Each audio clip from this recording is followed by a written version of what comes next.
Well, Fan 48 has officially begun. I'm sitting in Heathrow Airport, but not quite where I expected to be. 3 hours ago, I left home, and already this journey has become a story about connection. So this morning, my taxi driver was a man called Vladimir. Now, he came to the UK nearly 30 years ago after fleeing war-torn former Yugoslavia, and we got talking about identity, family, football, life, all these sort of things that often strangers can somehow end up discussing when they know they'll probably never meet again. And Vladimir described himself as a Greek salad, a little bit of everything, he said. A mother from Macedonia, a father from Kosovo, grandparents from Montenegro, a real mixture of cultures, histories, and identities. We're all mixed, he said to me, yet we're all the same, he said. And he spoke about how politicians often create division. That's their job, he said, while ordinary people spend most of their time trying to do the opposite. And we went on to talk about mobile phones. I mean, he's such a positive guy, but he said he was worried that mobile phones are replacing real conversations. We also talked about Waymo and driverless taxis replacing his job after 20 years driving around London soon. And it got me thinking, why do we need that technology when all the joy that comes from that role for him and the connections that he's had with other people over those 28 years driving around London, including quite often with Chris Rea, the recently passed iconic singer, Road to Hell, driving home for Christmas, and he played a few Chris Rea songs. He used to drive him to his studio when he lived out in Essex. So cool. And they would often go for a drink in Fulham, he told me. Such a nice guy, but you don't get those connections if we're not sat in the back of a taxi. So there he was, sharing stories with another stranger in the back of a London taxi. And I couldn't help thinking how fitting it was that the very first meaningful conversation of a project about connection happened before I'd even reached the airport. And listening to him, I found myself thinking about Walt Whitman. Now, Walt Whitman was an American poet who spent much of his life writing about people and identity and what connects us. And he believed that every person contained many stories, many influences, many contradictions. And one of his most famous lines is, "I am large, I contain multitudes." And I'm going to try and delve into a bit of Walt Whitman as I travel across America. And as Vladimir described his family and his journey, it felt like he was describing exactly that. A mother from Macedonia, a father from Kosovo, grandparents from Montenegro, a man from nowhere and everywhere all at once, a little bit of everything, a Greek salad. And perhaps that's true of all of us. I mean, we're more complicated than our passports.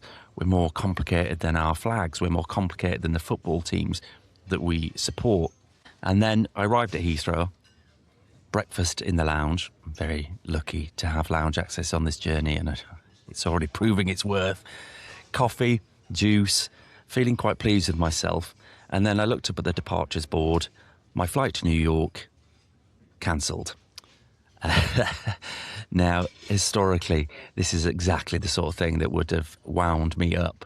Anyone who knows me will tell you that travel disruption and poor customer service have not always brought the best out in me. But today, I felt quite different. Instead of seeing disruption, I found myself noticing all the connections.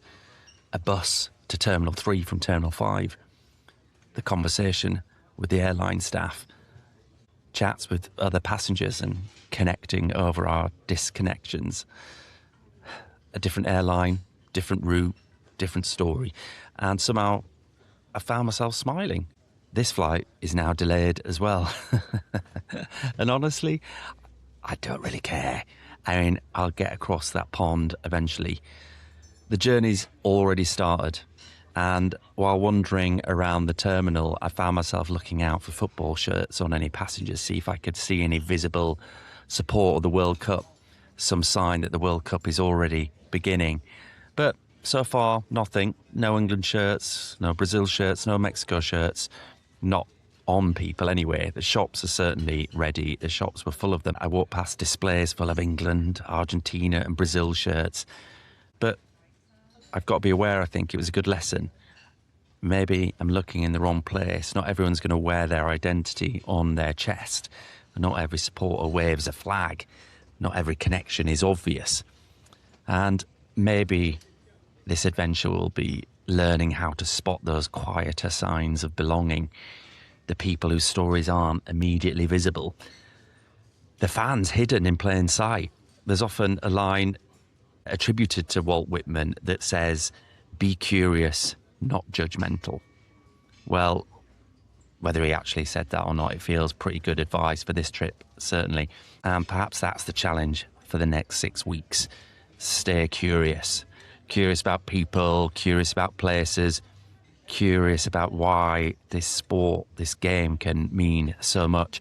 Curious about what happens when the world gathers in the same tournament. And I guess that's really what I'm trying to do with this Fan 48 project. Not simply interviewing people, but not just collecting stories, but trying to understand the world through someone else's eyes and to see the tournament through their perspective, to understand what football means to them, to their family, their identity, their hopes, and to build their memories.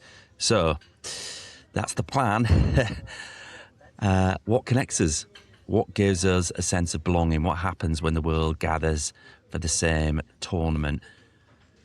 So here I am, cancelled flight, a delayed flight, a fresh coffee, and a head full of possibility.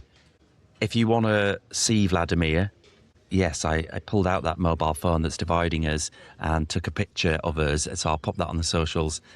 And hopefully the next time I speak to you, I'll be in New York. So wherever I end up today, the connections, they've already begun.